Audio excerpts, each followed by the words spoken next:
Hello friends, എല്ലാവർക്കും നമ്മുടെ പുതിയൊരു വ്ളോഗിലേക്ക് വീണ്ടും സ്വാഗതം. ഞങ്ങൾ ക്രിസ്ത്യാനികൾക്ക് കുരിശ് വരക്കുന്ന ആ ഒരു സമയത്ത് നെറ്റിയിലും ചുണ്ടത്തും ഒരു കുരിശ്, പിന്നെ നമ്മുടെ നെഞ്ച് ഭാഗത്തൊരു കുരിശ്. അപ്പോൾ ഈ ചുണ്ടത്ത് വരുന്ന ഒരു കുരിശിൻ്റെ സമയത്ത് ഞങ്ങളുടെ ശത്രുക്കളിൽ നിന്ന് ഞങ്ങളെ രക്ഷിക്കണേ എന്നുള്ള ഒരു കാര്യമാണ് പറഞ്ഞിട്ട് അവിടെ കുരിശിടണത്. അപ്പോൾ ഈ കുരിശിടുന്നതിൻ്റെ ഉദ്ദേശം നമ്മളുടെ നാവിനൊരു കടിഞ്ഞാണെന്നുള്ള ഉദ്ദേശത്തിലാണ് നമ്മൾ അവിടെ കുരിശിട്ട് കൊടുക്കുന്നത് കേട്ടോ. അപ്പോൾ അതിൻ്റെ അർത്ഥം എന്ന് വെച്ച് കഴിഞ്ഞാൽ നമ്മളുടെ നാവ് നമുക്ക് ഒരുപാട് നല്ലതും ചെയ്യാൻ പറ്റും, മോശവും ചെയ്യാൻ പറ്റും. ഒരാളെക്കുറിച്ചൊരു നല്ല കാര്യം പറഞ്ഞു കഴിഞ്ഞാൽ മിക്കവാറും ആ നല്ല കാര്യങ്ങൾ പുറത്തേക്കധികം സ്പ്രെഡാകാതെ കേട്ട ആൾ അത് സ്വകാര്യമായിട്ട് തന്നെ വെക്കാനാണ് സാധ്യത കൂടുതൽ. പക്ഷേ നമ്മളുടെ നാവിൽ നിന്ന് മോശമായൊരു കാര്യമാണ് ഒരാളുടെ പറയുന്നതെങ്കിൽ ആ വ്യക്തി, കേൾക്കുന്ന വ്യക്തി അത് കുറച്ച് കൂടിയിട്ട് പൊടിപ്പും തെങ്ങലും വെച്ച് മറ്റൊരാളോട് പറയും. കാരണം ഈ കിംവദന്തികൾ, ആരോപണങ്ങൾ എന്നൊക്കെ പറയുന്നത് സ്വയം ഈ പ്രജനന ശേഷിയുള്ള സംഭവങ്ങളാണ്. അശ്ലീലം അതുപോലെ അതൊക്കെ പെട്ടെന്ന് തന്നെ ഈ സ്വയം പെറ്റുവരികയും അങ്ങോട്ട് വളർന്ന് പന്തലിച്ച് പല ആളുകളിലേക്കും പോകാറുണ്ട്. അപ്പോൾ ഈ ഓരോ ആളുകളിലേക്കും ഇത് പാസ് ചെയ്യുമ്പോൾ ഉണ്ടാകുന്നൊരു കാര്യം, അവരുടേതായ ഒരു ഇമാജിനേഷനും കൂടി ചേർത്തിട്ടായിരിക്കുള്ളൂ. കാരണം അവർ കാണാത്ത കാര്യങ്ങളാണല്ലോ. അപ്പോൾ കേൾക്കുന്നത് കുറച്ചും കൂടി ഒരു പൊടിപ്പും തെങ്ങലും വെച്ചിട്ട് അതിൻ്റെ അർത്ഥ വ്യത്യാസവും അത് അങ്ങനെയൊക്കെ സംഭവിച്ച് ഇത് വളരെ മോശമായ ഒരു അവസ്ഥയിലേക്ക് പോകുന്നത് കാണാൻ പറ്റും. ഇപ്പോൾ ഈ സോഷ്യൽ മീഡിയയിലും അതുപോലെയുള്ള കുറേ കാര്യങ്ങൾ ഓരോ ചാനലുകളും ഏറ്റെടുത്തിട്ട് അതിങ്ങനെ പ്രചരിപ്പിക്കുന്നതൊക്കെ നമുക്ക് കാണാം. പക്ഷേ അതിൻ്റെ ആ ഒരു സ്ഥാനത്ത് നിൽക്കുന്നത് നമ്മളാണെന്നുണ്ടെങ്കിൽ ഏത് രീതിയിലായിരിക്കുള്ളൂ നമ്മളുടെ കുടുംബത്തെയും നമ്മളെ അത് ബാധിക്കുന്നതെന്ന് ഈ പ്രചരിപ്പിക്കുന്ന ആളുകൾ ഒരിക്കലും ചിന്തിക്കാത്ത കാര്യമാണല്ലേ. അത് ഒരിക്കലും ചിന്തിക്കില്ല. പിന്നെ ഇതിൻ്റെയൊക്കെ ഒരു പ്രധാന കാരണം എന്ന് പറഞ്ഞു കഴിഞ്ഞാൽ നമ്മളെക്കാൾ താഴെയുള്ള ഒരാളും ഒരു രീതിയിലും ഒരു ആരോപണം ഉന്നയിച്ച് അവരെ ബുദ്ധിമുട്ടിക്കാൻ പോകാറില്ല. നമ്മളെക്കാളും ഉയർന്നതാണ് എന്ന് തോന്നുമ്പോഴാണ് നമ്മൾ ആരോപണം ഉന്നയിച്ച് അവരെ കൊല്ലാൻ, അതായത് അവരെ തകർക്കാൻ വേണ്ടിയിട്ട് നമ്മൾ ശ്രമിക്കുന്നത് അല്ലേ. അപ്പോൾ എല്ലാ ഈ കിംവദന്തികളും ആരോപണങ്ങളും ഒക്കെ ഈ പറഞ്ഞ പോലെ എന്നേക്കാൾ ഉയർന്നതാണ് അവർ എന്ന് തോന്നുന്ന സ്ഥലത്ത് മാത്രമാണ് നമ്മൾ അത് ആരോപണം വിടാറുള്ളത് അല്ലേ. അപ്പോൾ ഈ സോഷ്യൽ മീഡിയ വഴി ഒരുപാട് പ്രശ്നങ്ങളാണ് അങ്ങനെ നടക്കുന്നതെന്ന് എനിക്ക് തോന്നാറുണ്ട്. മരണങ്ങളും നടക്കുന്നുണ്ട്. അപ്പോൾ അത് ചെയ്യുന്ന ആൾക്കാർ ഒന്ന് ചിന്തിക്കുക, നമ്മളാണ് അതിനെ വിക്റ്റിമാകുന്നതെങ്കിൽ നമ്മളുടെ കുടുംബത്ത് എന്തെല്ലാം പ്രശ്നങ്ങളുണ്ടാകും, നമ്മുടെ മക്കൾക്ക്, നമ്മളുടെ പാരൻസിന്, ഭാര്യയ്ക്ക്, ഭർത്താവിനെയൊക്കെ എന്തെല്ലാം പ്രശ്നങ്ങളുണ്ടാകുന്നു എന്നുള്ളതൊന്ന് ചിന്തിക്കാനായിട്ട് ശ്രമിക്കുക കേട്ടോ. അപ്പോൾ ഇന്നത്തെ മോട്ടിവേഷൻ നമ്മുടെ നിത്യജീവിതത്തിലും ഇത് ബാധകമാണ് കേട്ടോ. ഇതൊക്കെ നമ്മളുടെ നിത്യജീവിതത്തിൽ സംഭവിച്ചു പോകുന്ന കാര്യങ്ങൾ തന്നെയാണ്. പക്ഷേ ആ ഒരു തിരിച്ചറിവ് നമുക്ക് കിട്ടിക്കഴിഞ്ഞാൽ പിന്നീട് അങ്ങനെയുള്ള പ്രവൃത്തികൾ ചെയ്യാതിരിക്കാനായിട്ടാണ് ഞാൻ ഈ ഒരു മോട്ടിവേഷൻ നിങ്ങളുടെ അടുത്ത് പറഞ്ഞത്. അപ്പോൾ ഇന്നത്തെ സാമ്പാർ പൊടി കിച്ചൺ ട്രഷേഴ്സിൻ്റെ സാമ്പാർ പൊടിയാണ്. നല്ല എരിവുണ്ട് കേട്ടോ. അപ്പോൾ ഞാൻ കായം ഇടാൻ നോക്കിയപ്പോഴത്തേക്ക് കായം അതിനകത്തുനിന്ന് വന്നില്ല. പിന്നെ അതിൻ്റെ ആ ഇത് തിക്കിയെടുത്ത് ഞാൻ അതിൻ്റെ ആ ലിഡ് തിക്കി പൊട്ടിച്ചിങ്ങനെ എടുത്ത് കഴിഞ്ഞപ്പോഴത്തേക്ക് ഒരു കട്ടയിട്ട് കിടന്നിട്ടുണ്ടായിരുന്നു. അതാണ് ഇട്ട് കൊടുത്തത്. ഇപ്പം എൻ്റെ കയ്യിൽ വേറെ കട്ടക്കായും ഉണ്ട്. അപ്പോൾ ഏതായാലും ഈ പൊടിക്കായം കൂടി തീരട്ടെ, എന്നിട്ട് കട്ടക്കായം നമുക്ക് വെള്ളത്തിലിട്ട് വെക്കാമെന്ന് വിചാരിച്ച് ഞാൻ നിൽക്കണമായിരുന്നു. അല്ലെങ്കിൽ എല്ലാം കൂടി ഇരുന്നിട്ട് ചീത്തയിൽ പോകുമല്ലോ. അപ്പോൾ പൊടിക്കായം തീർന്നപ്പോഴത്തേക്ക് ഞാൻ നമ്മുടെ കട്ടക്കായം എടുത്തിട്ട് വെള്ളത്തിലേക്ക് ഇട്ട് വെച്ച്. ഇനി ഇതിവിടെ ഇരുന്ന് അലിഞ്ഞ് കഴിയുമ്പോഴത്തേക്കും നമുക്ക് ഫ്രിഡ്ജിലോട്ട് എടുത്ത് വെച്ച് കഴിഞ്ഞാൽ കായം ഉപയോഗിക്കേണ്ട സ്ഥലത്തൊക്കെ ഈ കായത്തിൻ്റെ വെള്ളം ഉപയോഗിച്ചാൽ മതി. അപ്പോൾ അതിന് വേണ്ടിയിട്ട് കായം ഇതുപോലെ ഒരു കുപ്പിയിൽ വെള്ളത്തിലേക്ക് എടുത്തിട്ട് വെച്ചിട്ടുണ്ട്. പിന്നെ റോജറിന് ഈ സാമ്പാറും കൂട്ടിയിട്ട് ഏതായാലും ഇഡലി തിന്നാൻ പറ്റില്ല, കാരണം ഭയങ്കര എരിവാണ്. കൈരളി സാമ്പാർ കൂടിയാണെങ്കിൽ അത്ര എരിവ് വരില്ല, ഇത് ഭയങ്കര എരിവാണ്. അപ്പോൾ ഞാൻ 2 കോഴിമുട്ട കുരുമുളക് പൊടി ഇട്ടിട്ട് ഒന്ന് ബീറ്റ് ചെയ്ത് അതും കൂടി ചേർത്ത് കൊടുക്കാൻ പോണേ. അപ്പോൾ നമ്മുടെ കായത്തിൻ്റെ അത് കട്ട ഇളകി വരണേളൂ. അതായത് ഫ്രീസറിലാണ് ഞാൻ കായത്തിൻ്റെ കട്ട വെച്ചിട്ടുണ്ടായിരുന്നത്. അതുകൊണ്ട് ഭയങ്കര ഹാർഡാണ് കേട്ടോ. അതുകൊണ്ട് ഇത്തിരി താമസിച്ചിട്ടാണത് ഒന്ന് ചേർന്ന് വന്നത്, വെള്ളത്തോട് കൂടിയിട്ട് അത് മെൽറ്റായിട്ട് വന്നത്. അപ്പോൾ നമ്മുടെ സാമ്പാറും ഇഡലിയും റെഡി ആയിട്ടുണ്ട്. പിന്നെ ഈ മുട്ടയും കൂടിയിട്ട് ഒന്ന് ചിക്കി വറുത്തിട്ട് റോജറിന് ഇഡലിയുടെ കൂട്ടത്തിൽ അങ്ങോട്ട് കൊടുക്കാമെന്ന് വെച്ചു. കാരണം മുട്ട എന്ന് പറയുമ്പോൾ 2 മുട്ട കഴിച്ചു കഴിഞ്ഞാൽ നമുക്ക് വിശപ്പ് പെട്ടെന്ന് തന്നെ അത് മാറും. ഇഡലി മാത്രമായിട്ട് അവൻ കഴിച്ചു കഴിഞ്ഞിട്ടുണ്ടെന്നുണ്ടെങ്കിൽ അവന് സാധാരണ ഇഡലി എത്ര കഴിച്ചാലും എനിക്കൊക്കെ പെട്ടെന്ന് അതിൻ്റെ ഇത് കത്തിപ്പോണ പോലെ തോന്നും. ഒരു 11-11:30 മണിയാകുമ്പോൾ തന്നെ വിശക്കാൻ തുടങ്ങും. അപ്പോൾ ഇവർ ഏതായാലും ഒന്ന് എറണാകുളത്തേക്ക് പോകാൻ നിൽക്കണേ. അപ്പോൾ ഏതായാലും വിശന്ന് പോകണ്ടല്ലോ എന്ന് വിചാരിച്ചിട്ട് ഞാൻ മുട്ടയും കൂടിയിട്ട് ഒന്നാക്കി കൊടുത്തതാണ് കേട്ടോ. അപ്പോൾ എറണാകുളത്ത് പോകുന്നതിൻ്റെ കാരണം എന്ന് വെച്ച് കഴിഞ്ഞാൽ ഇത് റോജറിൻ്റെ ലാപ്ടോപ്പ്. റോജറിന് 2 ലാപ്ടോപ്പാണ്, ഒരെണ്ണം കമ്പനി ലാപ്ടോപ്പും ഒരെണ്ണം അവൻ്റെ പേഴ്സണൽ ലാപ്ടോപ്പും. അപ്പോൾ അതിന് എന്തോ ഒരു സ്ലോ ആയി വന്നിട്ടുണ്ട്. അതുകൊണ്ട് അതായത് ഇത് കളിക്കുന്നത് ഇപ്പം അതിലാണല്ലോ. അപ്പോൾ അതുകൊണ്ട് രണ്ടാളും കളിക്കുന്നതില്ല, അതുകൊണ്ട് അത് ഇത്തിരി സ്ലോ ആയിട്ടുണ്ട്. അപ്പോൾ അതിലെന്തോക്കെ മാറ്റാനും പുതിയത് മേടിച്ചിടാൻ വേണ്ടിയിട്ടൊക്കെ. അപ്പോൾ നല്ല മഴയുള്ള ദിവസമാണ്. അപ്പോൾ അവിടെ ഈ മഴയുള്ള സമയത്ത് കയറി നിന്നിട്ട് പായലൊക്കെ ക്ലീൻ ചെയ്യുന്നതാണ് നമ്മുടെ തൂണിൻ്റെ. അപ്പോഴാണ് പപ്പയുടെ ഫ്രണ്ട് രാവിലെ എല്ലാ ദിവസവും വരും കേട്ടോ, അല്ലാതെ അപ്രതീക്ഷിതമായി വന്നതല്ല, എല്ലാ ദിവസവും ഈ സമയത്ത് വരും. അപ്പോൾ ഫ്രണ്ട് വന്നിട്ട് നല്ല മഴ ആയതുകൊണ്ട് അവർ സ്റ്റേജിൽ കയറി നിന്നിട്ട് സംസാരിക്കുന്നതാണ്. അപ്പോൾ ഞാൻ അത് ചെന്ന് നോക്കിയായിരുന്നു. പിള്ളേർ പറഞ്ഞ് മമ്മി മഴയത്താണെങ്കിലും അവിടെ നിന്നിട്ട് സംസാരിക്കുന്നതാണ്. കാരണം അവർ വീടിനകത്തേക്കൊന്നും വന്ന് അങ്ങനെ ഫ്രണ്ട്സുകളാരും വീടിനകത്തേക്ക്, കാരണം ഡെയിലി വരുന്നവരല്ല, അങ്ങനെ വീടിനകത്തേക്ക് കയറുന്ന ശീലമൊന്നുമില്ല. അപ്പോൾ നമ്മൾ എത്ര നേരം അവിടെ നിന്ന് സംസാരിച്ച് കഴിഞ്ഞാലും പുറത്താണെങ്കിലും ആർക്കും ശല്യമില്ലല്ലോ എന്ന് വിചാരിച്ചിട്ടാണ് അവർ പുറത്ത് പോയി നിന്നിട്ട് സംസാരിക്കണത് കേട്ടോ. പിന്നെ നമ്മുടെ റൂബി അകത്തുള്ളതുകൊണ്ട് റൂബി ആൾ വന്ന് പോണവരെ കുറച്ചുകൊണ്ടേയിരിക്കും. അപ്പോൾ അതൊക്കെ കണക്കാക്കിയാണ് അകത്തേക്ക് കയറാതെ അവിടെ നിന്ന് സംസാരിക്കണം. അപ്പോൾ അങ്ങനെ ഞാൻ കണ്ടിട്ട് ഞാൻ പോയിട്ട് പപ്പ ഈ ക്ലീൻ ചെയ്യണതൊന്ന് വീഡിയോ എടുക്കാമെന്ന് വിചാരിച്ചിട്ട് ഞാൻ ചെന്നാണ്. അപ്പോൾ നോക്കുമ്പോൾ പപ്പ ഇറങ്ങുന്നു. ഒരു തൂണ് ക്ലീൻ ചെയ്തിട്ടുണ്ട്, രണ്ടാമത്തെ തൂണ് ക്ലീൻ ചെയ്യാൻ പോയപ്പോഴത്തേക്കും നമ്മുടെ ഗേറ്റിൻ്റെ 2 പില്ലറിൻ്റെ കാര്യമാണ് പറഞ്ഞത്. അപ്പോൾ അത് ചെയ്യാൻ പറ്റാതെ അപ്പോൾ അവിടെ പോയി സംസാരിക്കുന്നത്. അപ്പോൾ നമ്മൾ ഇഡ്ഡലിയൊക്കെ നല്ല ഇത്തവണ അടിപൊളിയായിട്ട് വന്നിട്ടുണ്ട് കേട്ടോ. കാരണം ഇഡ്ഡലി നമ്മൾ പൊങ്ങാൻ വെച്ചത് രാവിലെ നമ്മൾ വെള്ളത്തിലിട്ടിട്ട് ഉച്ചയായപ്പോഴത്തേക്കും അരച്ച്, അത് കഴിഞ്ഞ് പിറ്റേ ദിവസം രാവിലെ ആണ് എടുക്കുന്നത്. അതായത് ഒരു 1 മണിയൊക്കെ ഇപ്പോൾ തന്നെ അരച്ച്, അത് കഴിഞ്ഞിട്ട് അത്രയും മണിക്കൂറുകൾ, പിന്നെ രാത്രിയും മൊത്തം അത്രയും മണിക്കൂറുകൾ വെച്ചതിന് ശേഷം എടുത്തപ്പോൾ വലിയ കുഴപ്പമില്ലായിരുന്നു. അപ്പം ഞാൻ പാല് കാച്ചാനായിട്ട് വെച്ചിട്ട് പോയി കുളിച്ചിട്ടൊക്കെ വന്നതാണ്. അപ്പോൾ വന്ന് നോക്കിയപ്പോഴത്തേക്കും പാല് കേടായി പോയിട്ടുണ്ടായിരുന്നു. 2ാമത്തെ പാക്കറ്റ് പാല് പൊട്ടിച്ചിട്ടേക്കിന്. അപ്പോൾ നമ്മളന്ന് സോൾട്ടിൽ പോയെന്ന് പറഞ്ഞില്ലേ, അവിടെ ഞാൻ ശക്തിപ്പാൽ 3 പാക്കറ്റ് മേടിച്ചിട്ടുണ്ടായിരുന്നു. അത് 3 പാക്കറ്റ് നമുക്ക് കേടായിപ്പോയി. അങ്ങനെ ഞാൻ വേറൊരു പാക്കറ്റ് പാലെടുത്തിട്ടാണ് ഇവർക്കിപ്പോൾ കാച്ചിട്ടൊക്കെ കൊടുത്തത് കേട്ടോ. പിന്നെ ഇവർ കുളിക്കാനൊക്കെ പോയി വന്നിട്ട് റോജൻ്റെ മുടി വല്ലാതെ വെള്ളം പിടിച്ച് കിടക്കണ കണ്ടിട്ട് ഞാൻ നമ്മുടെ റൂബിയുടെ ഹെയർ ഡ്രയർ എടുത്തിട്ട് ഒന്ന് ചൂടാക്കി കൊടുക്കുന്നതിന് മുടി. അപ്പോൾ ഇതധികം വാട്സൊന്നും ഇല്ലാത്ത ഹെയർ ഡ്രയറാണ്, 1000 വാട്സ് എത്രയേ ഉള്ളൂ. റോജറിൻ്റെ ബാംഗ്ലൂർ അവൻ ഇത്തിരി കൂടിയ ടൈപ്പ് മേടിച്ച് വെച്ചിട്ടുണ്ട്. അപ്പോൾ അത് പെട്ടെന്ന് ഉണങ്ങുമെന്ന് പറഞ്ഞു. ഇത് ഏതായാലും ചെറിയ ഒരു നമ്മുടെ റൂബിക്ക് പറ്റുന്ന രീതിയിലുള്ള ഒരു ചെറുതായി ഞാൻ മേടിച്ചിട്ടുണ്ടായിരുന്നു. അപ്പോൾ അത് വെച്ചിട്ടൊന്ന് ഉണക്കി കൊടുക്കണേ. അപ്പോൾ അവൻ പറഞ്ഞ് മമ്മി ഞാൻ ബാക്കിയുള്ളത് ഞാൻ ഉണക്കാം, കാരണം എനിക്ക് പേടിയുണ്ട്, ഇത് ചൂടാവിയല്ല, അപ്പോൾ മുഖത്തേക്ക് എങ്ങനെ കൊള്ളുവാന്നുള്ള പേടിയിലാണ് ഞാൻ ചെയ്യണം. അപ്പോൾ അവരൊരു സ്വന്തമായിട്ട് ചെയ്യുമ്പോൾ അവർക്കറിയാമല്ല എവിടെ കൊള്ളണം കൊള്ളാതിരിക്കണം. അപ്പോൾ അതനുസരിച്ചിട്ട് പിന്നെ ഞാൻ അവൻ്റെ കയ്യിലിട്ട് കൊടുത്തിട്ട് അവൻ തന്നെ ചെയ്യാനുണ്ട്. അപ്പോൾ ഏകദേശം ഉണങ്ങിയിട്ടുണ്ട്, ഒരു 3/4 ഭാഗം ഉണങ്ങി കിട്ടിയാൽ മതി. വെള്ളം ഇങ്ങനെ ഇറ്റുന്ന പോലെ പോകാൻ പറ്റില്ലല്ലോ. അപ്പോൾ അവർ എറണാകുളത്തേക്ക് പോകാൻ ഇറങ്ങി. കയറിക്കോ പന്നാ, കൊച്ചിന് ഡ്രൈവർ സീറ്റാണോ? കൊച്ചൊന്ന് പൂത്തിട്ട് വെച്ചിട്ടും വരാന്ന്.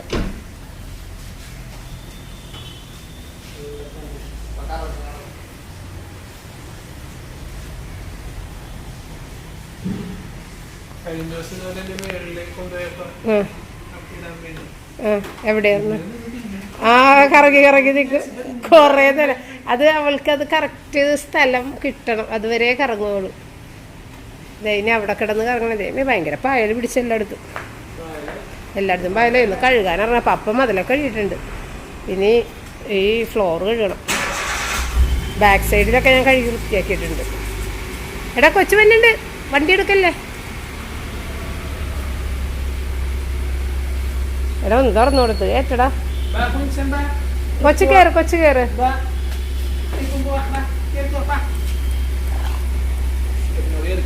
എന്നോട് കയറാനാ പറയണതേ. വാ നമുക്ക് അകത്ത് കയറാം. ചേട്ടന്മാർ പോയിട്ട് വരട്ടെ, അതാണ് നല്ലത്. നമുക്കേ ഇതിൽ കൂടി നോക്കാം ചേട്ടന്മാർ പോണതേ. വാ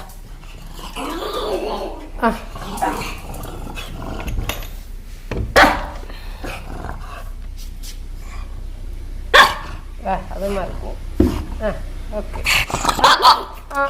അങ്ങനെയാണ് ഞാനും അങ്ങനെ തന്നെ തുറക്കണ. എപ്പോഴും ഭയങ്കര ഡൈറ്റ് ആയി പോണേണ് ഇതൊക്കെ.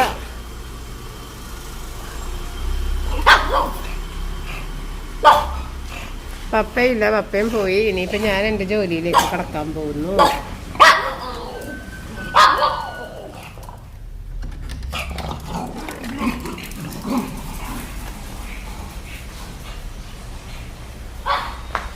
ആ ചേട്ടന്മാർ പോയിട്ടും വരട്ടെ. ആ പതിയെ വന്നാൽ മതി, പതിയെ വന്നാൽ മതി.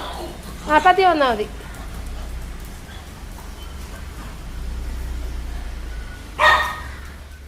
അപ്പോൾ വീട്ടിലാരുമില്ലാത്ത നേരം നോക്കിയിട്ട് ഞാൻ കുറച്ച് പണികളൊക്കെ അങ്ങോട്ട് വേഗം ചെയ്യണേണ് കേട്ടോ. അപ്പോൾ ആദ്യം പെരക്കൊക്കെ ഒന്ന് അടിച്ച് ഒന്ന് തുടച്ച്, കാരണം രാവിലെ തുടക്കാൻ പറ്റിയിട്ടുണ്ടായിരുന്നില്ല. തിരക്കുള്ളൊരു ദിവസമായിരുന്നു. കാലത്ത് ഈ ഇഡലി സാമ്പാറൊക്കെ ഉണ്ടാക്കണതുകൊണ്ട് തന്നെ ഞാൻ നേരത്തെ തന്നെയൊക്കെ അത് ചെയ്യാനായിട്ട് എഴുന്നേറ്റിട്ടുണ്ടായിരുന്നു. അപ്പോൾ തുടക്കൽ ഞാൻ മാറ്റി വെച്ച്, കാരണം ഇവരെല്ലാവരും പോകുമെന്ന് എനിക്കറിയാം. അപ്പോൾ സമാധാനമായിട്ട് തുടക്കാമല്ലോ എന്ന് വിചാരിച്ചിട്ട് അങ്ങനെ അടിച്ച് തുടച്ച്. പിന്നെ എനിക്കധികം കുക്കിംഗ് ഉണ്ടായിരുന്നില്ല. മീൻ ഇത്തിരി മാരിനേറ്റ് ചെയ്ത് രാവിലെ തന്നെ വെച്ചിട്ടുണ്ടായിരുന്നു, കാരണം ഇത് മാരിനേറ്റ് ചെയ്യാതെ വെച്ചേക്കണം മീനായിരുന്നു. അപ്പോൾ ഫ്രീസറിൽ നിന്നെടുത്ത് പുറത്ത് വെച്ചിട്ടുണ്ടായിരുന്നു രാവിലെ എഴുന്നേറ്റപ്പോൾ തന്നെ. അപ്പോൾ അതിൻ്റെ തണുപ്പ് മാറിയപ്പോഴത്തേക്കും മസാല പുരട്ടിയൊക്കെ വെച്ച് അതൊന്ന് വറുത്ത്, അത്രയും ഞാൻ ചെയ്തിട്ടുള്ളൂ. കാരണം നമുക്ക് സാമ്പാറുണ്ട്, സാമ്പാറിൻ്റെ കൂട്ടത്തിൽ മീൻ വറുത്തത് കഴിക്കാം. പിന്നെ ഇനി റിച്ചാർഡ് ഏതായാലും ഇതൊന്നും കഴിക്കില്ല, അപ്പോൾ സാമ്പാറും പപ്പടവും ഉണ്ട്, അത് കൊടുക്കാം. അല്ലെന്നുണ്ടെങ്കിൽ ഇത്തിരി അവൻ്റെ നഗറ്റ്സൊക്കെ ഒന്ന് ഫ്രൈ ചെയ്തെടുക്കാമെന്ന് വിചാരിച്ചു.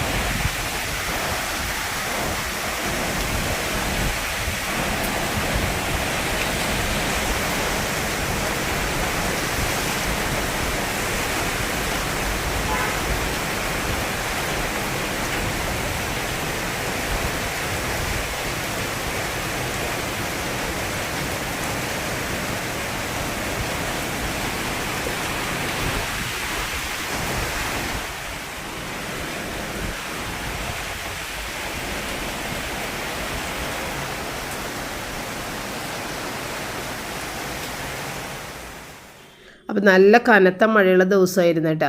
അങ്ങനെ ഞാൻ മോളിൽ പോയി വീഡിയോ ഒക്കെ എടുക്കുന്ന സമയത്ത് റിച്ചാർഡ് വിളിച്ച്, മമ്മി ഞങ്ങളുടെ കാര്യം കഴിഞ്ഞ് ഞങ്ങൾ വീട്ടിലേക്ക് വരണേണ്, എന്ത് ഭക്ഷണമാണ് മേടിച്ചിട്ട് വരേണ്ടത് ഉച്ചക്ക് കഴിക്കാനെന്ന്. അതായത് അവർ പുറത്തുനിന്ന് കഴിക്കണില്ല, നമുക്കൊന്നിച്ച് വീട്ടിൽ കൊണ്ടുവന്ന് വെച്ചിട്ട് കഴിക്കാം. ഞാൻ പറഞ്ഞു വേണ്ട, ഇവിടെ ചോറൊക്കെ വെച്ചിട്ടുണ്ട്, അത്യാവശ്യം കാര്യങ്ങളൊക്കെ കൂട്ടിയിട്ട് നമ്മൾക്ക് ഉച്ചക്ക് കഴിക്കാമെന്ന് പറഞ്ഞ് ഞാനങ്ങനെ ഏതായാലും കിച്ചണിലേക്ക് വന്നിട്ട് കുറച്ച് നഗറ്റ്സൊക്കെ എടുത്ത് ഫ്രൈ ചെയ്ത് ഇത്തിരി മുട്ടയൊക്കെ പൊരിച്ച്, പിന്നെ നമ്മുടെ നേരത്തെ മീൻ പൊരിച്ചതുണ്ട്, സാമ്പാറുണ്ട്, പപ്പടമുണ്ട്. അപ്പോൾ ഇതൊക്കെ കൂട്ടിയിട്ട് ഞങ്ങൾക്ക് എല്ലാവർക്കും കഴിക്കാമല്ലോ എന്ന് വിചാരിച്ച്. അപ്പം ഞാൻ ഇനി രാത്രിത്തേക്ക് എന്തെങ്കിലും ഒന്ന് ചെയ്ത് വെക്കാമെന്ന് വിചാരിച്ചിട്ട് ഇത്തിരി ബ്രസ്റ്റ് പീസ് ചിക്കനാണ് ഞാൻ ആദ്യം ഉപ്പും മഞ്ഞളിട്ട് വേവിച്ചത്. പിന്നെ ആ ചിക്കൻ അത് കട്ട്ലറ്റ് ഉണ്ടാക്കാനുള്ളതാണ്, ആ ഒരു ചിക്കൻ പീസ് വേവിച്ചത്. അപ്പോൾ കട്ട്ലറ്റ് ഉണ്ടാക്കാനായിട്ടുള്ള ഉരുളക്കിഴങ്ങ് തപ്പിച്ചെന്നപ്പോഴാണ് ഞാൻ കണ്ടത് ഉരുളക്കിഴങ്ങ് 1-2 കേടായി കിടക്കണം, സവാള കേടായി കിടക്കണം. അപ്പോൾ ഏതായാലും ബാക്കിയുള്ള ഉരുളക്കിഴങ്ങിന് ഇനി അവിടെ ഇട്ടിട്ട് കളയാൻ പറ്റില്ല, അതൊന്ന് വേവിച്ചെടുത്തേക്കാം. കൂട്ടത്തിൽ ഞാൻ കുറച്ച് മുട്ടയും കൂടിയിട്ട് വേവിച്ചെടുത്ത്, കാരണം രാത്രി ആകുമ്പോഴേക്കും കറികളെല്ലാം ഏകദേശം തീർന്നിട്ടുണ്ടാകുമല്ലോ. അപ്പോൾ അതിന് ഡിന്നറിന് വേണ്ടിയിട്ട് ഇത്തിരി മുട്ടക്കറിയൊക്കെ ഉണ്ടാക്കി വെക്കാമെന്നൊക്കെ വിചാരിച്ച്.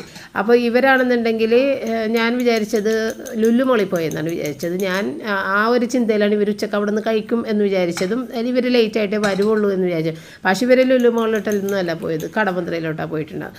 അതുകൊണ്ടാണ് അവർ ഇത്രയും പെട്ടെന്ന് വന്നത്. ഉച്ചക്ക് വീട്ടിൽ ഭക്ഷണത്തിന് എത്തിയ കാര്യം അതാ. അപ്പോൾ എൻ്റെ ചിന്തകൾ തെറ്റിപ്പോയി. അങ്ങനെ ഞാൻ ഏതായാലും മറ്റുള്ള പകുതി പണി തീർത്ത് വെച്ച്, ഈ ചിക്കൻ ഒന്ന് ബോയിലും ചെയ്ത് വെച്ച്, മുട്ടയും ഉരുളക്കിഴങ്ങും ബോയിൽ ചെയ്ത് വെച്ച്, എന്നിട്ട് പിന്നെ കുറച്ച് അത്യാവശ്യം മുട്ടെടുത്ത് പൊരിച്ച് ഈ ഫ്രൈസും ഇതെല്ലാം കൂടിയിട്ട് ഞങ്ങൾ ഉച്ചക്കത്തെ ഡിന്നർ എല്ലാവരും കഴിച്ചു കേട്ടോ. പിന്നെ ബാക്കി കറികളും കട്ട്ലറ്റും ഒക്കെ രാത്രിത്തേക്ക് വെക്കാമെന്ന് വിചാരിച്ച് പോയിട്ട് വന്നപ്പോൾ എന്താ മേടിച്ചത്, എവിടെ പോയത്? ഈ പറഞ്ഞ പോലെ ഞാൻ ലുലുമോളൊന്നും പറഞ്ഞിരിക്കണായിരുന്നു. എവിടെ പോയത്? കടവന്ത്രയിലാ? Okay okay okay. ഗെയിം കളിക്കാനാ? ഓ 8 GB റാം ആയിരുന്നു, 16 GB ആക്കണം. ഗെയിമിംഗ് ഒന്ന് സ്പീഡ് അപ്പ് ആക്കാൻ വേണ്ടി. ഇത് 2 കൊല്ലം മുമ്പുള്ള ബർത്ത്ഡേക്ക് മേടിച്ചു കൊടുത്തത്. വൈറ്റ് കളറില്ല, ഈ പ്രാവശ്യം വെടിക്കെട്ട് സാധനം കറുപ്പ് ബ്ലാക്ക്. ഇതാണ് ഇത്തവണ മേടിച്ചു കൊടുത്തത്. ഓക്കെ, ഞാനും മേടിച്ചത്. നീയും ഒരെണ്ണം കൂടി മേടിച്ചു.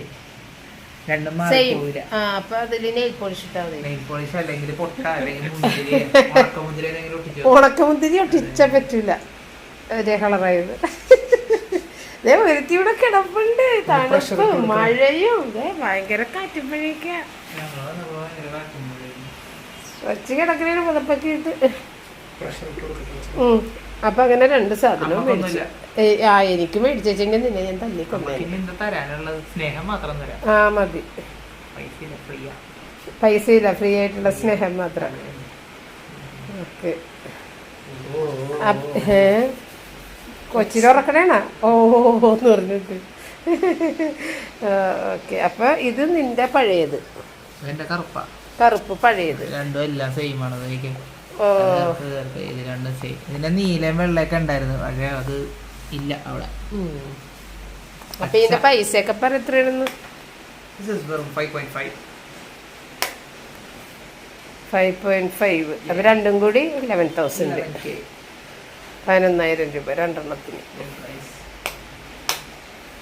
ഓ, ഇത് നീ ഈ കവറൊക്കെ മേടിച്ച് ഇതിന് കവർ കിട്ടൂലേ?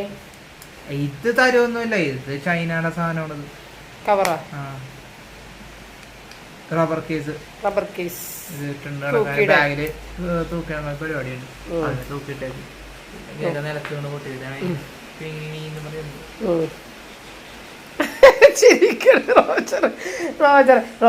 റോജറിന്റെ മുടി ഇങ്ങനെ കെട്ടുമ്പോ നെറ്റ് കയറുമെന്നാണ് പറയണത്.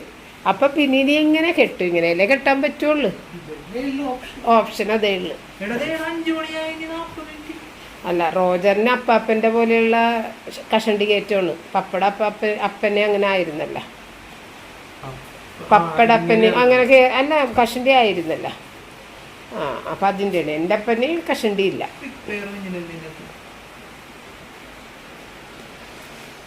അപ്പോൾ ഇന്ന് വൈകുന്നേരം പോകാമെന്നും പറഞ്ഞിട്ടാണ് റോജർ നിന്നേച്ചത്, കാരണം അവന് ലീവ് എടുക്കണ്ടേ എന്നും പറഞ്ഞിട്ട്. അപ്പോൾ റിച്ചാർഡ് പറഞ്ഞ് ഈ നമ്മുടെ ലാപ്ടോപ്പൊക്കെ ശരിയാക്കാൻ വേണ്ടിയിട്ട് കൊടുക്കുമ്പോൾ ചിലപ്പോൾ ഒരു മണിക്കൂർ 1.5 മണിക്കൂർ കഴിഞ്ഞിട്ട് വരാൻ പറയും. അപ്പോൾ നമ്മൾ ഉച്ചയ്ക്ക് ശേഷമാണ് ചെല്ലണമെങ്കിൽ അവിടെ ഷോപ്പ് പൂട്ടണ നേരമാകുമ്പോൾ അവർ പിറ്റേ ദിവസം വാന്ന് പറയും. അപ്പോൾ അത് വേണ്ട, രാവിലെ എന്ന് കഴിഞ്ഞാൽ നമുക്ക് വേറെ എവിടെയെങ്കിലും ഒന്ന് കറങ്ങി ചെല്ലുമ്പോഴത്തേക്കും അവർ നന്നാക്കി വെച്ചിട്ടുണ്ടാകും എന്ന് പറഞ്ഞിട്ടാണ് കാലത്തെ പോയത് കേട്ടോ. അങ്ങനെ അതെല്ലാം കഴിഞ്ഞ് കുറച്ച് നേരം റെസ്റ്റൊക്കെ ചെയ്ത് കഴിഞ്ഞപ്പോഴത്തേക്കും ഫ്രണ്ടിൽ കുറച്ച് പായൽ പിടിച്ചതൊക്കെ ഒന്ന് ക്ലീൻ ചെയ്യാനായിട്ട് ഞങ്ങൾ ഇറങ്ങി. ഞാനും പപ്പയും കൂടിയിട്ട് അത് ചെയ്യാൻ വേണ്ടിയിട്ട് ഇറങ്ങി. അപ്പോൾ കഴിഞ്ഞ ദിവസം ഞാനൊരു സ്ഥലത്ത് കുറേ പായൽ പോലെ ഉണ്ടായിരുന്നു. അത് ഞാനെല്ലാം നമ്മുടെ അത് ഫ്ലിപ്കാർട്ടിൻ്റെ ഈ ഒരു എന്താണ് ടോയ്ലറ്റ് ക്ലീനർ എന്ന് പറഞ്ഞിട്ട് ഒരു ഓറഞ്ച് കളറിൽ ആ ഒരു ബോട്ടിലില്ലേ, അത് മേടിച്ച് അത് വെച്ചിട്ട് ക്ലീൻ ചെയ്ത് കളഞ്ഞിട്ടുണ്ടായിരുന്നു. പെട്ടെന്ന് തന്നെ ക്ലീൻ ചെയ്തിട്ടുണ്ടായിരുന്നു. അപ്പോൾ ഞാൻ പപ്പയുടെ അടുത്ത് പറഞ്ഞിട്ടുണ്ടായിരുന്നു, ഫ്രണ്ടിൽ നമുക്ക് അതിന്ന് ഇട്ട് നോക്കാം. അപ്പോൾ അത് ചിലപ്പോൾ അതിൻ്റെ ടൈൽസിൻ്റെ റെഡ് കളർ പോകുകയെന്ന് എനിക്കറിയില്ല, എങ്കിലും പോകണമെങ്കിൽ പോട്ടെ, കാരണം ഒരുപാട് പായൽ പിടിച്ച് കഴിഞ്ഞ് മഴ നിന്ന് പെയ്യാൻ തുടങ്ങിയപ്പോൾ. അപ്പോൾ അതൊന്ന് ഇട്ട് നോക്കാമെന്ന് പറഞ്ഞിട്ടുണ്ടായിരുന്നു. അപ്പോൾ ഏതായാലും പപ്പ അതിട്ടിട്ട് ഒന്ന് അവിടെ പരത്തി ഇങ്ങനെ ഇട്ടതാണ്. അത് കഴിഞ്ഞിട്ടൊരു അരമണിക്കൂർ കഴിഞ്ഞിട്ട് നമുക്ക് ബ്രഷ് വെച്ചിട്ട് പതിയെ ഒന്ന് അരച്ച് കഴിഞ്ഞാൽ അത് പോകുമെന്ന് പറഞ്ഞിട്ട്. പക്ഷേ നമ്മളുടെ ബാക്കിലെ സ്ഥലത്ത് പെട്ടെന്ന് തന്നെ പോയി. ഇത് എന്തോ അധികം അങ്ങോട്ട് പോയില്ല, പായൽ പോയി, പക്ഷേ ഒരു കറുപ്പ് ഷെയ്ഡ് ബാക്കി ഇവിടെ നിൽക്കുന്നുണ്ട്. നമ്മുടെ പുറകിലൊക്കെ കഴുകിയപ്പോഴത്തേക്ക് നല്ല ക്ലീനായിട്ട് പോയിട്ടുണ്ടായിരുന്നു. അപ്പോൾ അങ്ങനെ അതവിടെ ഇങ്ങനെ പരത്തിയിട്ടിട്ട് പിന്നെ ഞാൻ നോക്കുമ്പോൾ പൂക്കളെല്ലാം നല്ല ഭംഗിയായിട്ട് നിൽക്കുന്നുണ്ട്. അപ്പോൾ പുറത്തേക്ക് ഇറങ്ങുമ്പോഴല്ലേ ഇത് കാണിക്കാൻ പറ്റുള്ളൂ. എനിക്ക് മടിയാണ് പുറത്തേക്ക് ഇറങ്ങാനായിട്ട് തന്നെ ഈ മഴയത്ത്. അപ്പോൾ അങ്ങനെ ഏതായാലും പുറത്തേക്ക് ഇറങ്ങി നിൽക്കണമല്ലേ എന്ന് വിചാരിച്ച് പൂക്കളൊക്കെ ഒന്ന് കാണിച്ചതാണ്. അപ്പോൾ ഈ ചെടികളും പൂക്കളും ഇഷ്ടമുള്ള ആളുകൾ വന്നിട്ട് ചോദിക്കും, പൂക്കളെന്തേ അങ്ങനെ ഒന്ന് കാണിക്കണേ എന്നൊക്കെ ഇടയ്ക്ക് ഇങ്ങനെ ഒന്ന് പറയൂലേ. അപ്പോൾ അതോർത്ത് ഞാനങ്ങനെ പൂക്കളെ കാണിച്ചതാണ്. ഇതൊക്കെയാണ് ഇപ്പോഴത്തെ പൂക്കൾ. അങ്ങനെ ഒരു അരമണിക്കൂർ അതവിടെ പരത്തിയിട്ടിട്ട് പിന്നെ അത് ഞങ്ങൾ രണ്ടാളും കൂടി കഴുകാൻ തുടങ്ങി. അപ്പോൾ കുളിമുറിയിൽ വെച്ചിരുന്ന ഒരു ബ്രഷ് പഴയതാണ് പപ്പ പിടിച്ചേക്കണത്, പുതിയ ബ്രഷാണ് ഞാൻ പിടിച്ചേക്കണത്. അത് ഏകദേശം ഒരാഴ്ചയായപ്പോൾ തന്നെ അത് ഒടിഞ്ഞു പോയിട്ടുണ്ടായിരുന്നു കേട്ടോ. അതുകൊണ്ടാണ് ഞാൻ കുമ്പിട്ട് നിൽക്കണത്. പകുതിയെ എൻ്റെ പൊക്കോള് പകുതി ഒടിഞ്ഞു പോയിട്ടുണ്ട്. അപ്പോൾ ആ 2 ബ്രഷ് വെച്ചിട്ടാണ് നമ്മളിവിടെ ക്ലീൻ ചെയ്യണത് കേട്ടോ. പക്ഷേ നമ്മൾ വിചാരിച്ച പോലെ അങ്ങോട്ട് ഭയങ്കര ഇതായിട്ട് വന്നില്ല. ഞാൻ പറഞ്ഞിരുന്നില്ല, പുറകിൽ വെറുതെ നമ്മുടെ സിമൻറ്റ് തറയിലിട്ട് പ്പോഴത്തേക്കും എല്ലാ പായലും പോയി നല്ല ക്ലീനായിട്ട് വന്നിട്ടുണ്ടായിരുന്നു. ഇതിലെന്തോ അത്രയും ഒരു ക്ലീനായിട്ട് തോന്നിയില്ല. എന്ന് വെച്ചാൽ പായലെല്ലാം പോയിട്ടുണ്ട്, എങ്കിലും ഒരു കറുപ്പായിട്ടുള്ള ഒരു ഷെയ്ഡ് വന്നിട്ടുണ്ട്. അങ്ങനെ അതെല്ലാം കഴിഞ്ഞ് പിന്നെ എനിക്ക് പണിയുണ്ട് അകത്ത്. ഞാൻ കയ്യും കാലും കഴുകിച്ചു. ഞാൻ ഏതായാലും എൻ്റെ പണിക്ക് പോയി. ഒന്നാമത് രാവിലെ മുതൽ സാമ്പാർ, ഉച്ചക്ക് സാമ്പാർ, ഇനി രാത്രിയും അത് കഴിക്കാനായിട്ട് ഇവിടെ ആർക്കും വലിയ താല്പര്യം കാണൂലെന്ന് എനിക്കറിയാം. ഒന്നാമത് മഴയൊക്കെ പെയ്യുമ്പോഴത്തേക്ക് നമ്മൾ ഇത്തിരി ഫ്രഷായിട്ട് നല്ല ചൂടായിട്ടൊക്കെ കൊടുക്കണമെങ്കിൽ അത് നല്ലതായിരിക്കുമല്ലോ. അപ്പോൾ അതിന് വേണ്ടിയിട്ട് ഞാനിത് സവാളയൊക്കെ നേരത്തെ തന്നെ അരിഞ്ഞ് പച്ചമുളക്, ഇഞ്ചി, വെളുത്തുള്ളി എല്ലാം ക്ലീൻ ചെയ്ത് വെച്ചിട്ടുണ്ടായിരുന്നു കേട്ടോ. അപ്പോൾ സവാളയൊക്കെ ഇത്തിരി കേടാക്കി കിടന്ന് വെച്ചുകൊണ്ട് കുറച്ച് സവാളയൊക്കെ പൊളിച്ചിട്ടൊക്കെ ഞാനെടുത്ത് ഫ്രിഡ്ജിൽ വെക്കാനുള്ള പരിപാടികളൊക്കെ ചെയ്തിട്ടുണ്ടായിരുന്നു. അപ്പോൾ അതിനകത്ത് നിന്ന് ഒരു സവാള എടുത്ത് കട്ട് ചെയ്ത് പച്ചമുളക്, ഇഞ്ചി, വെളുത്തുള്ളി, ഇതെല്ലാം കട്ട് ചെയ്ത് വെച്ച് വെച്ച് പിന്നെ ഇത്തിരി ഗരം മസാല, മഞ്ഞൾപ്പൊടി, കുരുമുളക് പൊടി, മല്ലിപ്പൊടി, ഒരു ഇത്തിരി മാത്രം കാശ്മീരി ചില്ലി പൗഡർ പേരിന് ഒരു കളർ കിട്ടാൻ വേണ്ടി മാത്രം. കാരണം റോജറിന് വേണ്ടിയിട്ടുള്ള ഒരു ശ്രദ്ധിച്ചിട്ടാണ് ഞാൻ ഇതിനകത്ത് മുളക് പൊടി കാര്യങ്ങൾ ചേർക്കാത്തത്. ആ മല്ലിപ്പൊടിയും കൂടി ചേർത്തിട്ട് അതൊന്ന് നനച്ച് വെച്ചിട്ടുണ്ടെങ്കിൽ നമ്മൾ വഴറ്റുന്ന സമയത്തൊക്കെ ഒന്ന് കരിഞ്ഞു പോകാതിരിക്കുമല്ലോ. അപ്പോൾ അത്രയേ ഉള്ളൂ മുട്ടക്കറി എപ്പോഴും ഞാൻ വെക്കണ പോലെ തന്നെ. അപ്പോൾ അധികമൊന്നും വെച്ചിട്ടില്ല, ഒരു 4 മുട്ട. അതായത് മുട്ടയുടെ മഞ്ഞക്കരുവൊന്നും റോജറിന് കഴിക്കാൻ പാടില്ല. റോജർ നേരത്തെ തന്നെ കഴിക്കില്ല. കാരണം മുട്ടയുടെ മഞ്ഞക്കരുവൊക്കെ കഴിച്ച് കഴിഞ്ഞിട്ടുണ്ടെങ്കിൽ ആ പല്ലിൻ്റെ അവിടെ പോയിട്ട് സ്റ്റിക്കാവും. അപ്പോൾ അതുകൊണ്ട് മഞ്ഞക്കരു മാറ്റണം, മുട്ടയുടെ വൈറ്റ് മാത്രം. അപ്പോൾ ആ 2 മുട്ടയുടെ വൈറ്റ് കൊടുക്കുമ്പോൾ അത് മതിയാകുമല്ലോ. അപ്പോൾ അതിന് വേണ്ടിയിട്ട് ഒരു 4 മുട്ട. എനിക്കും പപ്പക്കും ഒരേ മുട്ട. ഈ മുട്ടക്കറിയൊന്നും റിച്ചാർഡ് കഴിക്കില്ല. അപ്പോൾ അവന് വേണ്ടിയിട്ട് ഞാൻ വിചാരിച്ച് കട്ട്ലറ്റ് ഉണ്ടാക്കി വെക്കാം. കാരണം ഉച്ചക്കും ഫ്രൈ ചെയ്തതാണ്, അത് കഴിച്ചാൽ അത് തന്നെ വീണ്ടും എങ്ങനെ ഉണ്ടാക്കണമെന്ന് വിചാരിച്ചേട്ടാ. പക്ഷേ കട്ട്ലറ്റും അവന് വലിയ താല്പര്യമില്ല. എങ്കിൽ തന്നെയും ഒന്നില്ലെങ്കിൽ സാമ്പാറും പപ്പടവും ചേർത്തിട്ട് കഴിക്കുക. അല്ലെങ്കിൽ അപ്പോൾ സാമ്പാറും പപ്പടവും വേണ്ട, കട്ട്ലറ്റ് തന്നെ മതി എന്ന് പറഞ്ഞു.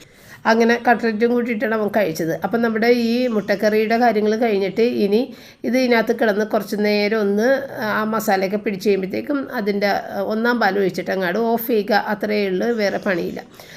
അപ്പോൾ 1-ാം പാലൊക്കെ പിഴിഞ്ഞ് നമ്മൾ റെഡിയാക്കി വെച്ചിട്ടുണ്ട്. ഇനി ഇതങ്ങോട്ട് മാറ്റിയിട്ട് കട്ട്ലറ്റിൻ്റെ കാര്യത്തിലേക്ക് കടക്കണേ. അപ്പോൾ നമ്മൾ ഉപ്പും മഞ്ഞളും ചേർത്ത് വേവിച്ച ചിക്കൻ ഞാനിവിടെ ഒന്ന് മിക്സിയിൽ പൊടിച്ച് വെച്ചിട്ടുണ്ട്. എന്നിട്ട് നമ്മൾ സൺഫ്ലവർ ഓയിൽ ഒഴിച്ചിട്ട് അതിനകത്തേക്ക് ആ പൊടിച്ച് വെച്ചതിനെ ഇട്ടിട്ട് ഒന്ന് ചെറിയ രീതിയിൽ ഫ്രൈ ചെയ്തിട്ട് എടുക്കണേണ് ചെയ്യണത്. ഇത് ഏറ്റവും എളുപ്പത്തിൽ കട്ട്ലറ്റ് ഉണ്ടാക്കുന്ന ഒരു മെത്തേഡാണ്. കട്ട്ലറ്റിന് പ്രത്യേക ടേസ്റ്റും ഉണ്ടാകും. കൂടുതൽ മസാലകൾ കാര്യങ്ങളൊന്നും ഇതിനകത്തില്ല, വളരെ ലൈറ്റായിട്ടുള്ള മസാലയാണ്. പക്ഷേ കട്ട്ലറ്റിന് ഭയങ്കര ടേസ്റ്റാണ്. അപ്പോൾ അതങ്ങനെ ഒരിത്തിരി ഓയിൽ ഒഴിച്ചിട്ട് തന്നെ നമ്മൾ ഫ്രൈ ചെയ്ത് എടുത്ത് അത് മാറ്റി അതേ പാനിൽ തന്നെ നമുക്കിത്തിരി പച്ചമുളക്, ഇഞ്ചി, വെളുത്തുള്ളി, സവാള പൊടിയായി അരിഞ്ഞത്. അപ്പോൾ അതൊക്കെ നിങ്ങളുടെ ഇഷ്ടത്തിന് മുളകിൻ്റെ അളവ് കൂട്ടേ കുറയ്ക്കുകയൊക്കെ ചെയ്യാം. എന്നിട്ട് അതൊന്ന് ചെറുതായിട്ട് വാടുമ്പോൾ ഇത് ഗരം മസാല, കുരുമുളക് പൊടി, മഞ്ഞൾപ്പൊടി ഇത്രയും മാത്രമാണ് നമ്മൾ ഇതിനകത്ത് ചേർക്കണത്. നിങ്ങൾക്ക് വേണമെന്നുണ്ടെങ്കിൽ മുളക് പൊടി ചേർക്കുക, മല്ലിപ്പൊടി ചേർക്കരുത്. അതൊന്ന് വാടി വരുമ്പോഴത്തേക്കും തീ ഓഫ് ചെയ്ത് കഴിഞ്ഞിട്ട് നമ്മൾ പൊടിച്ച് വെച്ച ഉരുളക്കിഴങ്ങും വറുത്ത് വെച്ച ചിക്കനും കൂടിയിട്ട് പിന്നെ നമുക്ക് തീയുടെ ആവശ്യമില്ല. ഇത് ഒന്ന് മിക്സ് ചെയ്തെടുക്കുക. അപ്പോൾ മല്ലിയിലയും കൂടി നമ്മൾ ഇട്ടിട്ടുണ്ട് കേട്ടോ. മല്ലിയില ഫ്രൈ ചെയ്യുന്ന കൂട്ടത്തിൽ തന്നെ ഇട്ടിട്ടുണ്ടായിരുന്നു.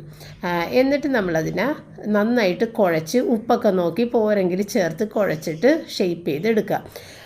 ഇത് ഏറ്റവും സിമ്പിളായിട്ട് കട്ട്ലറ്റ് ഉണ്ടാക്കാവുന്ന നല്ല ടേസ്റ്റുമുള്ള ഒരു മെത്തേഡാണ്. സാധാരണ നമ്മൾ കട്ട്ലറ്റ് മിക്സിയിൽ വെന്തിറച്ചി അതൊന്ന് മിക്സ് ചെയ്തെടുത്തതിന് ശേഷം ഈ വഴറ്റി അതിനകത്തേക്ക് ഇട്ടിട്ട് വഴറ്റിയെടുക്കുകയല്ലേ ചെയ്യണം. അതിനേലും അടിപൊളി ടേസ്റ്റാണ് ഇങ്ങനെ ചെയ്യുമ്പോൾ. കാരണം കട്ട്ലറ്റിൻ്റെ ആ മിക്സ് ചെയ്ത് ഇറച്ചി നല്ല നമ്മൾ ഫ്രൈ ചെയ്തിട്ടാണ് എടുക്കുന്നത്. പിന്നെ കട്ട്ലറ്റ് എപ്പോഴും നമ്മൾ ഷേപ്പ് ചെയ്യുമ്പോൾ ഈ ഒരു ഷേപ്പാണ് കട്ട്ലറ്റിന് വേണ്ടത്. ഈ സൈഡ് വഴി നമ്മളിങ്ങനെ പിടിച്ച് ഷേപ്പ് ചെയ്തെടുക്കണം. സാധാരണ നമ്മൾ മിക്കവാറും എല്ലാവരും പരിപ്പ് വട ഷേപ്പിലാണ് കട്ട്ലറ്റ് ഉണ്ടാക്കുന്നത് അല്ലേ. കൈവെള്ളയിൽ വെച്ചൊന്ന് അമർത്തിയിട്ട് അങ്ങോട്ട് വെക്കും അല്ലേ. അത് പരിപ്പ് വടയുടെ ഷേപ്പാണ് ശരിക്കും. ഞാനും മിക്കവാറും അങ്ങനെ ചെയ്യുള്ളൂ കേട്ടോ, എളുപ്പത്തിൽ പണി കഴിയാൻ വേണ്ടി. പക്ഷേ കറക്റ്റ് ഒരു ഷേപ്പ് എന്ന് പറയുന്നത് ഇതാണ് കട്ട്ലറ്റിൻ്റെ ഷേപ്പ്. അപ്പോൾ ഈ കുപ്പിയുടെയൊക്കെ അടപ്പുകളില്ലേ, ഇത്തിരി പൊക്കമുള്ള അടപ്പുകൾ ഈ കട്ട്ലറ്റിൻ്റെ വട്ടത്തിലൊക്കെ ഉള്ളത്, അതിൻ്റെ അകത്തേക്ക് ഇത്തിരി എണ്ണ പുരട്ടിയിട്ട് ഈ കട്ട്ലറ്റിൻ്റെ മിക്സ് വെച്ചിട്ടൊന്ന് അമർത്തി തട്ടി താഴേക്ക് ഇടുമ്പോൾ നല്ല കറക്റ്റ് നമ്മൾ വിചാരിച്ച ഷേപ്പിൽ കിട്ടും കേട്ടോ. ഇതിപ്പോൾ ആകെപ്പാടെ ഒരു 5-6 കട്ട്ലറ്റ് ഉണ്ടാവുള്ളൂ. അതുകൊണ്ട് പിന്നെ ഞാൻ കുപ്പിയുടെ മൂടി തപ്പാനും കഴുകിയെടുക്കാനൊന്നും പോയില്ല. അപ്പോൾ കുറേ ഉണ്ടാക്കണവർക്ക് അങ്ങനെ ചെയ്യാം കേട്ടോ. കുപ്പിയുടെ മൂടിയുടെ അകത്തേക്ക് ഫില്ല് ചെയ്ത് കഴിഞ്ഞാൽ ഷേപ്പ് കറക്റ്റായിട്ട് ഇതുപോലെ വരും. അപ്പോൾ ഇതാണ് ശരിക്കുള്ള കട്ട്ലറ്റിൻ്റെ ഷേപ്പ് കേട്ടോ. നമ്മളിപ്പോൾ ബേക്കറിയിൽ നിന്നും ഒക്കെ മേടിക്കുന്നതും അതുപോലെ ചില കേറ്ററിങ്ങുകാർ ഈ ഒരു ഷേപ്പിലേ ചെയ്യുള്ളൂ. ചിലവർ ഈസി ആയിട്ട് ചെയ്യാൻ വേണ്ടിയിട്ട് പിടിക്കുന്ന പോലത്തെ ഒരു ഓവൽ ഷേപ്പിൽ ചെയ്ത് വെക്കും. അത് അവരുടെ പണി എളുപ്പമാക്കാൻ വേണ്ടിയിട്ടാണ്.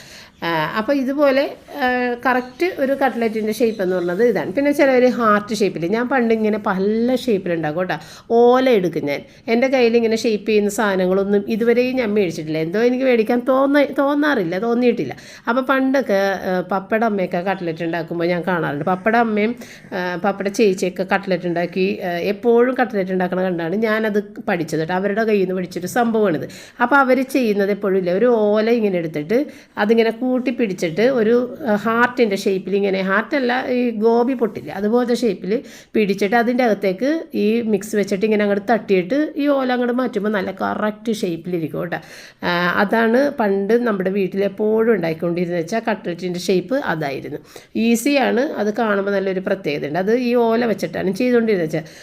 അപ്പോൾ അത് ഞാൻ ഇടയ്ക്കൊക്കെ അങ്ങനെ പണ്ട് ചെയ്യുമായിരുന്നു, ഓല വെച്ചിട്ട്. പിന്നെ നമുക്ക് ഓലയൊക്കെ അങ്ങനെ എപ്പോഴും കിട്ടാതെയപ്പോൾ ഇതുപോലെയൊക്കെ ചെയ്തെടുക്കും കേട്ടോ. അപ്പോൾ ഈ കട്ട്ലറ്റിൻ്റെ ഷേപ്പ് നമ്മളുടെ ഇഷ്ടത്തിന് ചെയ്യാം. എങ്കിലും ഒരു കട്ട്ലറ്റ് എന്ന് പറയുമ്പോൾ ഇതുപോലെയാണ് സാധാരണ ഷേപ്പ് ഉദ്ദേശിക്കുന്നത് കേട്ടോ. അപ്പോൾ ഇനി കട്ട്ലറ്റ് വറുക്കാൻ വേണ്ടിയിട്ട് ഞാൻ ഇത്തിരി മൈദപ്പൊടിയാണ് കലക്കിയിട്ടുണ്ടായിരുന്നത്. ഇത്തിരി കട്ടിക്ക് കലക്കിയിട്ട് മൈദപ്പൊടിയിൽ മുക്കിയിട്ട് പിന്നെ മൈദ ഇത് മിക്സിൽ മുക്കിയിട്ട് മൈദയിൽ ഇത്തിരി ഉപ്പ് മാത്രം ഇട്ടിട്ടുള്ളൂ. എന്നിട്ട് ബ്രെഡ് ക്രംസിൽ മുക്കിയിട്ട് ആണ് ഇന്ന് പൊരിക്കണത് കേട്ടോ.